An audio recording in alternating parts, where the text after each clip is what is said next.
तुम्ही कधी अशी भाजी करून खाल्ली आहे का? आता अशी म्हणजे कशी तुम्हाला वाटते? चला पहिलं सांगते मी. तर काय करायचं पहिल्यांदा कढईमध्ये तेल गरम करायचं. जिरे, मोहरी, कढीपत्त्याची फोडणी द्यायची.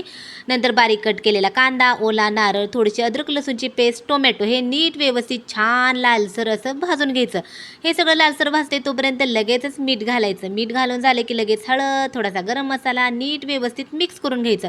आता तसं म्हटलं तर जास्त करून कसं घोसावळ हे भज्यासाठीच फेमस आहे. पण मी आता भाजी करते. याच्या अगोदर कधी भाजी केली पण नव्हती आणि खाल्ली पण नव्हती. पहिल्यांदाच घोसावळ्याची भाजी करते. घोसावळ्याला स्वच्छ धुवून घेऊन बारीक असं गोल गोल कट केलं होतं आणि शिजायला अजिबात वेळ लागत नाही. एका वाफेमध्ये शिजतं.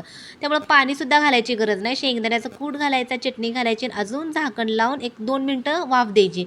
मस्त अशी एकदम साधी, सोपी, सिंपल अशी घोसावळ्याची आपली भाजी तयार झाली. खरंच पहिल्यांदाच केली होती, पण खूप म्हणजे खूप जास्त मस्त भारी झाली होती. वरून कोथिंबीर टाकायची आणि मस्त अशी भाकरीसोबत खायची. चला कशी झाली नक्की सांगा. या खायला तुम्ही पण.